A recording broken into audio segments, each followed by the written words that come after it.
Assalamualaikum dan salam sejahtera. Pada hari ini, saya akan membincangkan sains tingkatan 3 bab 7.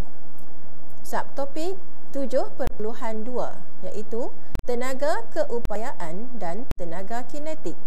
Saya Cikgu Sabaria binti Ismail dari SMK Langgar Al-Ustaz Kedah. Pada hari ini, cikgu hanya akan fokus kepada tenaga kinetik sahaja. Apakah itu tenaga kinetik, anak-anak? Kita lihat beberapa contoh yang menghasilkan tenaga kinetik. Lihat gambar ini, kita mendapati ada gambar sebuah kereta yang sedang bergerak dan juga satu gambar roda Ferris yang sedang berputar. Jadi, apakah maksud tenaga kinetik? Tenaga kinetik ialah tenaga yang dimiliki oleh suatu objek yang bergerak. Maksudnya, semua objek di sekeliling kita yang bergerak memiliki tenaga kinetik. Ya, anak-anak. Pada hari ini, cikgu akan fokus kepada pengiraan untuk menghitung tenaga kinetik. Jadi, rumus untuk mengira tenaga kinetik ialah 1/2 mv berkuasa 2. Jadi, rumus ini memerlukan kita mendarab 1/2 darab dengan m dan seterusnya darab dengan v berkuasa 2.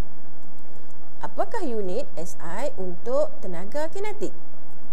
Unit SI untuk tenaga ialah joule, iaitu simbol J untuk tenaga.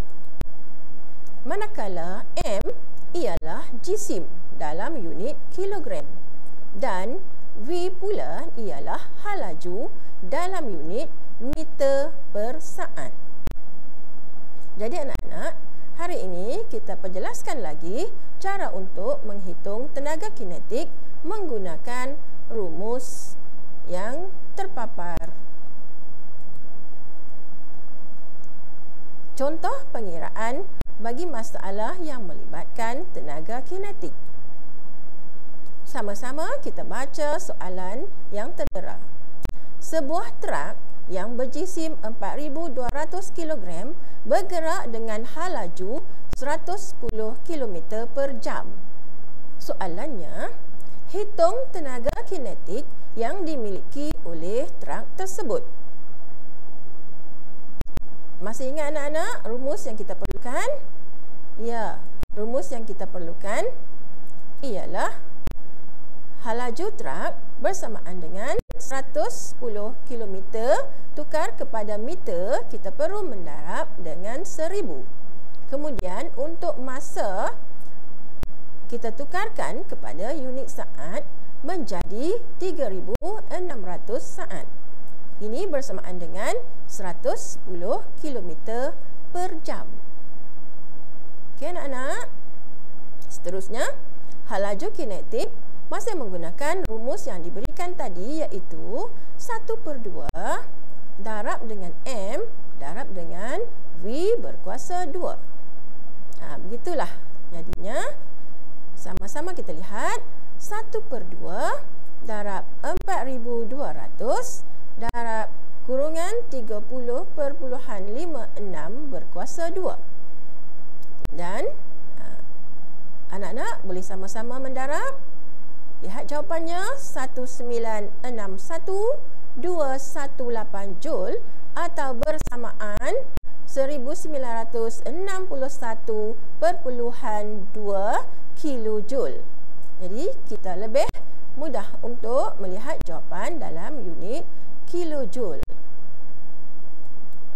Jadi anak-anak, tenaga kinetik banyak digunakan dalam kehidupan seharian kita. Di sini cikgu ingin sertakan beberapa aplikasi tenaga kinetik dalam kehidupan seharian kita. Antaranya ialah kereta yang sedang bergerak. Ingat lagi, semua tenaga kinetik. Okey, semua untuk setiap objek yang bergerak. Yang kedua, elektron yang mengorbit atom. Okey, walaupun kita tidak melihat, semua benda yang bergerak ini masih memiliki tenaga kinetik.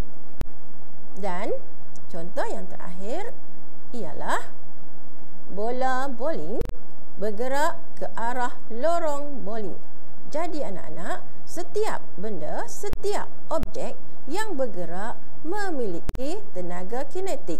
Dan kita boleh menghitung tenaga kinetik dengan rumus yang telah cikgu berikan tadi. Sekian, terima kasih.